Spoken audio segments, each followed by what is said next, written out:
I am Ms. Rajni Yadav, presenting on behalf of Dr. Ram Kumar Sahu with another interesting and learning episode of B.Pharm on the important unit of the Drugs and Magic Remedies Objectionable Advertisements Act 1954, which is very important unit of the section of Drug Laws 6, B.Pharm 7th semester.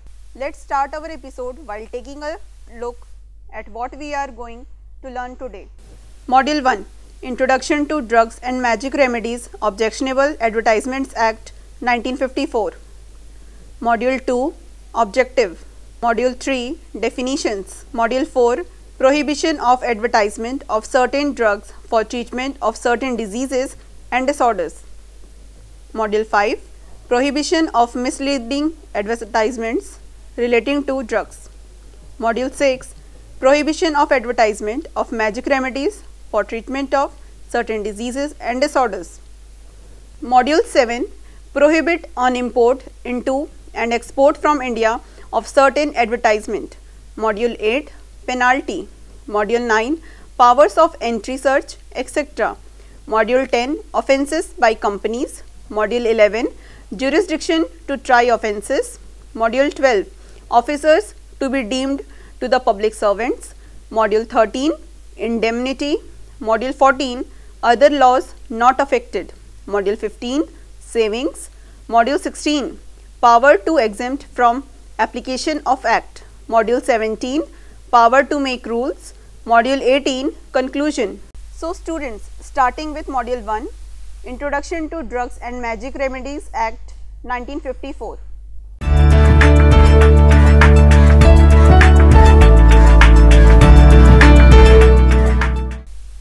In the recent past, a great number of objectionable advertisements relating to alleged cures have been published. Advertisements of products is day by day increasing because of availability of impressive advertisement channels including TV, electronic media and proactive press. However, the cutthroat competition in advertisements and unethical approach to canvassing is required to be prohibited. Due to these advertisements, ignorant and unwary persons have resorted to self-medication with harmful drugs and appliances. In order to stop such undesirable advertisements and to save the ignorant and unwary mass, the Drugs and Magic Remedies Bill was introduced in the Parliament. It is a kind of public interest legislation which prevents the people from being carried away by the misleading advertisements. The Act imposes criminal liability on the misleading drug advertisers. It prevents self-medication and business-type aggressive marketing of drugs through advertisements. Indian population, especially in rural areas, even today is greatly influenced by the so-called miraculous power of magic remedies. The use of talisman, tayats, sacred threads, kavachas, different types of bone structures, divine bhasmas, mantras and other so-called miraculous powers is commonly witnessed by large segment of society. Even today, any advertisements orally or in writing about the cure of diseases mentioned under schedule to this act are objectionable. Module 2, Objective.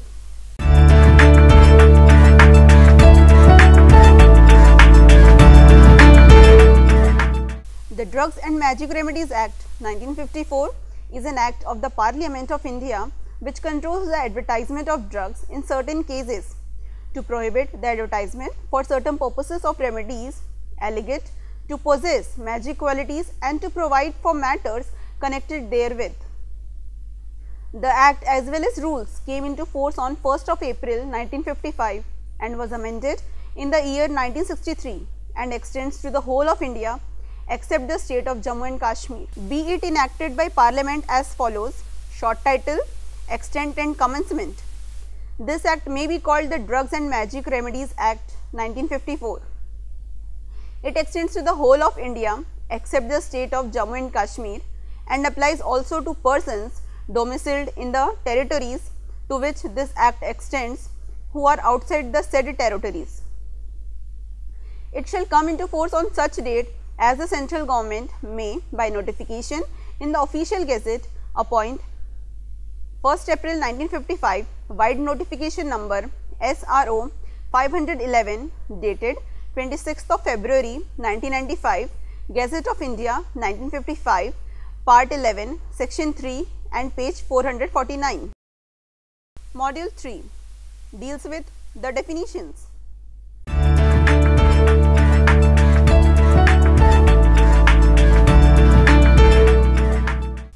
In this act, unless the context otherwise requires, advertisement. Advertisement includes any notice, circular, label wrapper or other document and any announcement made orally or by any means of producing or transmitting light, sound or smoke. Drug. Drug includes a medicine for the internal or external use of human beings or animals. Any substance intended to be used for or in the diagnosis, cure, mitigation, treatment or prevention of disease in human beings or animals. Any article other than food intended to affect or influence in any way the structure or any organic function of the body of human beings or animals. Any article intended for use as a component of any medicine, substance or article referred to in sub-clauses 1, 2 and 3. Magic remedies. Magic remedy means a talisman, mantra, kavacha and any other charm of any kind which is alleged to possess miraculous powers for or in the diagnosis, cure, mitigation, treatment or prevention of any disease in human beings or animals or for affecting or influencing in any way. Registered medical practitioner means any person who holds a qualification granted by an authority specified in or notified under Section 3 of the Indian Medical Degrees Act 1916, 7 of 1916 or specified in the schedules to the Indian Medical Council Act 1956, 102 of 1956 or who is entitled to be registered as a medical practitioner under any law for the time being in force in any state to which this act extends relating to the registration of medical practitioners.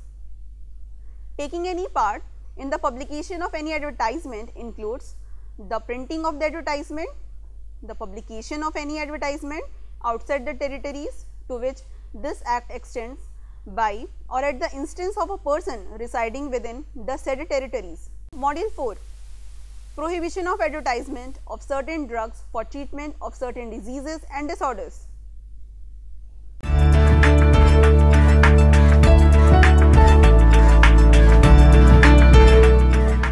Subject to the provisions of this act, no person shall take any part in the publication of any advertisement referring to any drug in terms which suggest or are calculated to lead to the use of that drug for the procurement of miscarriage in women or prevention of conception in women or the maintenance or improvements of the capacity of human beings for sexual pleasure or the correction of menstrual disorders in women or the diagnosis, cure, mitigation, treatment or prevention of any disease, disorder or condition specified in the schedule or any other disease, disorder or condition which may be specified in the rules made under this act,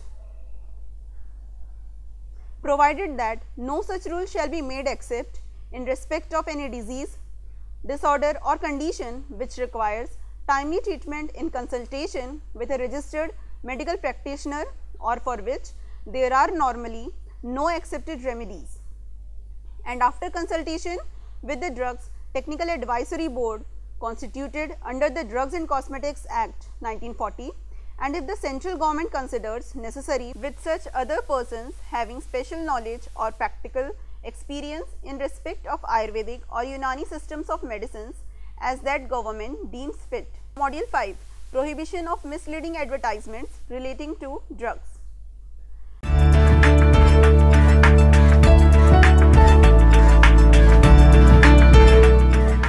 Subject to the provisions of this act, No person shall take any part in the publication of any advertisement relating to a drug if the advertisement contains any matter which directly or indirectly gives a false impression regarding the true character of the drug, or makes a false claim for the drug, or is otherwise false or misleading in any material particular. Module 6. Prohibition of advertisement of magic remedies for treatment of certain diseases and disorders.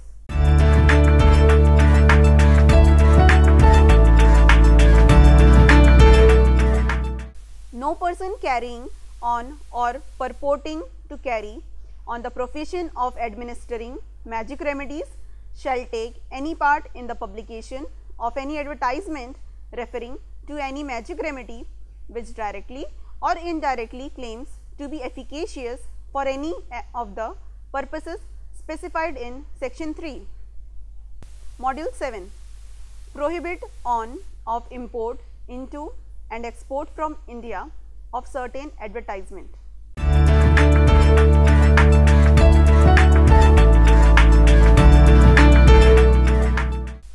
No person shall import into or export from the territories to which this act extends any document containing an advertisement of the nature referred to in section 3 or section 4 or section 5, and any documents containing any such advertisement shall be deemed to be goods of which the import or export has been prohibited under section 19 of the Sea Customs Act 1878, and all the provisions of that act shall have effect accordingly, except that section 183 thereof shall have effect as if for the word shall therein the word may were substituted.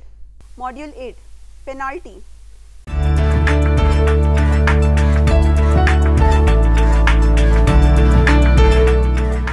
Whoever contravenes any of the provisions of this act of the rules made thereunder shall on conviction be punishable. In the case of a first conviction, with imprisonment which may extend to 6 months, or with fine, or with both.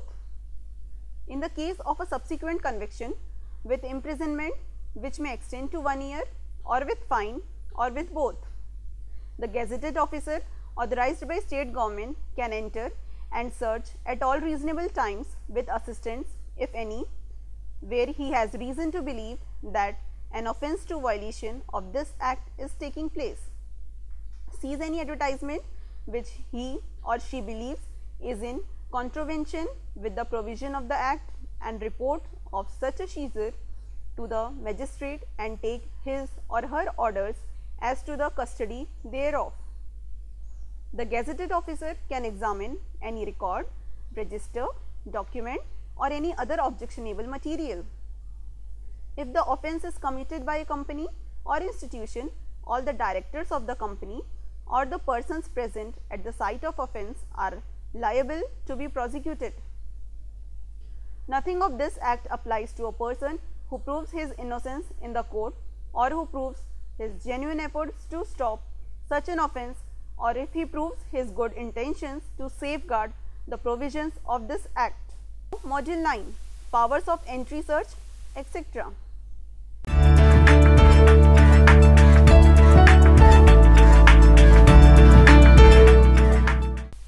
Subject to the provisions of any rules made in this behalf, any gazetted officer authorized by the state government may, within the local limits of the area for which he is so authorized, enter and search at all reasonable times with such assistance, if any, as he considers necessary any place in which he has reason to believe that an offence under this act has been or is being committed. Seize any advertisement which he has reason to believe contravenes any of the provisions of this act, provided that the power of seizure under this clause may be exercised in respect of any document, article, or thing which contains any such advertisement, including the content, cannot be separated by reason of its being embossed or otherwise from such document, article, or thing without affecting the integrity, utility or saleable value thereof.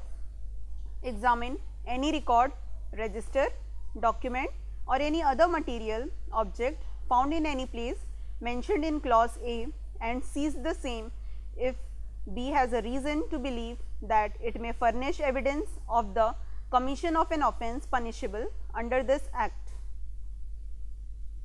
The provisions of the Code of Criminal Procedure 1898 shall so far as may be apply to any search or seizure under this Act as they apply to any search or seizure made under the authority of a warrant issued under section 98 of the said code.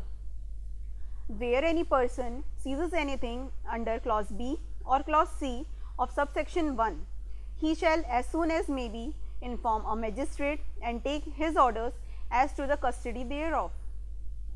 Module 10, Offences by Companies.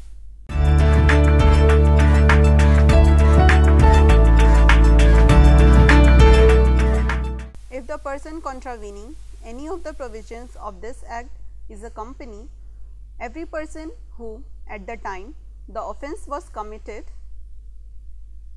was in charge of and was responsible to the company for the conduct of the business of the company, as well as the company shall be deemed to be guilty of the contravention and shall be liable to be proceeded against and punished accordingly, provided that nothing contained in this subsection shall render any such person liable to any punishment provided in this Act if he proves that the offence was committed without his knowledge or that he exercised all due diligence to prevent the commission of such offence.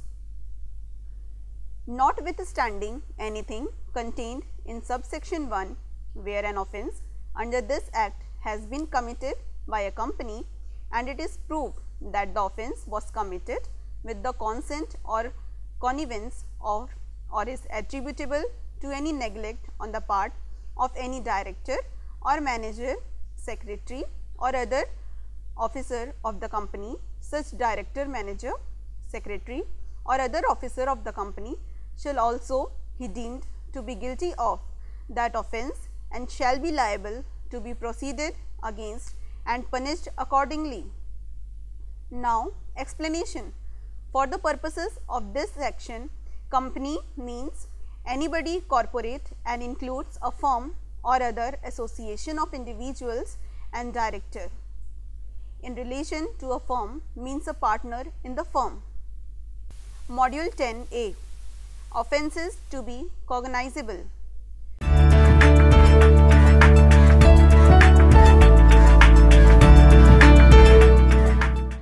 Notwithstanding anything contained in the Code of Criminal Procedure 1898, an offence punishable under this Act shall be cognizable. Module 11, Jurisdiction to try offences.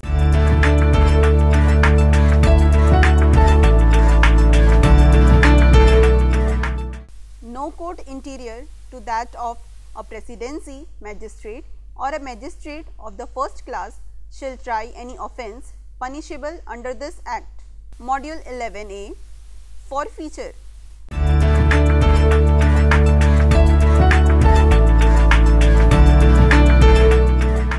Where a person has been convicted by any court for contravening any provision of this Act or any rule made thereunder, the court may direct that any document, article or thing in respect of which the contravention is made, including the contents thereof, where such contents are seized under clause B of subsection 1 of section 8, shall be fortified to the government. Module 12, Officers to be deemed to the public servants.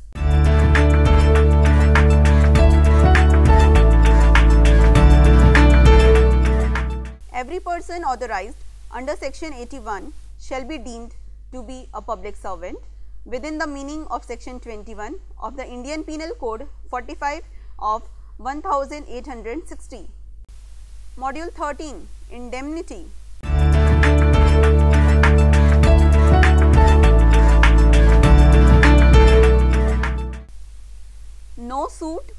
prosecution or other legal proceeding shall lie against any person for anything which is in good faith done or intended to be done under this Act. Module 14. Other laws not affected.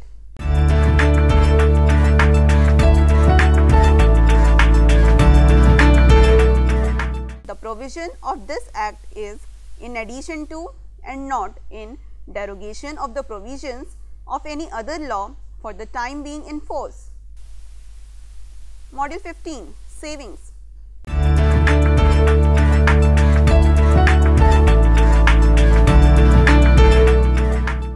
Nothing in this Act shall apply to any signboard or notice displayed by a registered medical practitioner on his premises indicating that treatment for any disease, disorder or condition specified in section 3.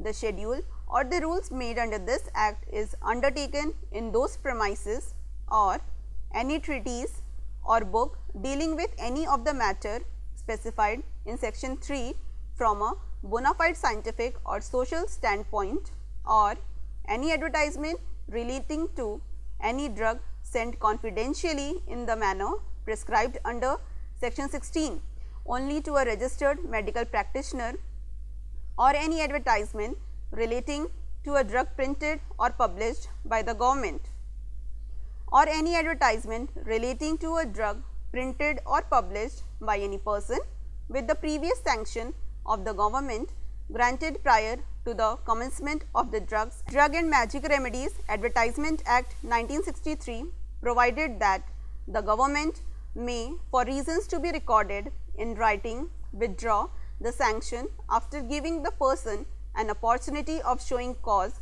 against such withdrawal. Module 16. Power to exempt from application of Act.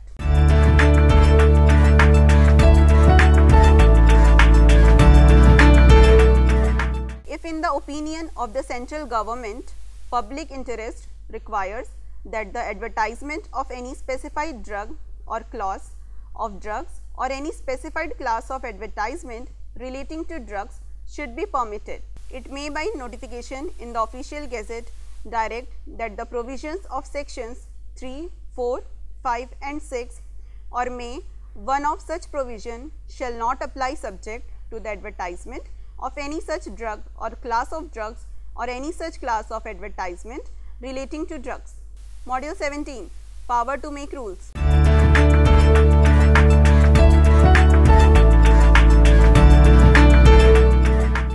The central government may by notification in the official gazette make rules for carrying out the purposes of this Act. In particular and without prejudice to the generality of the foregoing power, such rules may specify and disease, disorder or condition to which the provisions of section 3 shall apply. Prescribe the manner in which advertisement of articles or things referred to in clause C of section 14 may be sent confidentially.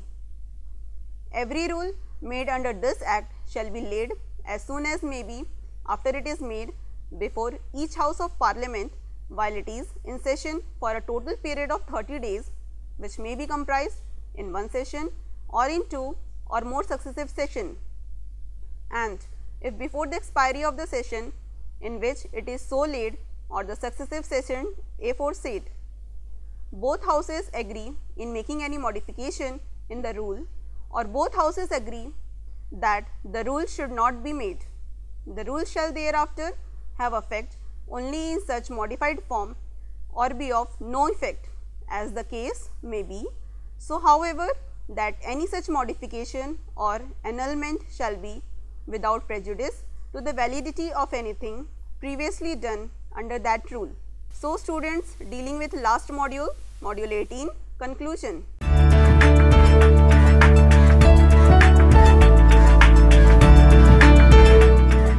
With all this information, here we come to end of today's lecture. Hope we have understood laws of the Drugs and Magic Remedies Act 1954. Further, have a look again on the complete topic yourself so that you are thorough with it.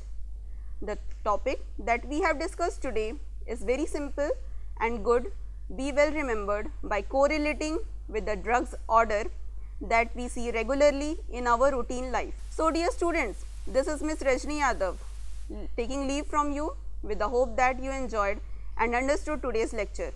Till then, keep studying. Goodbye.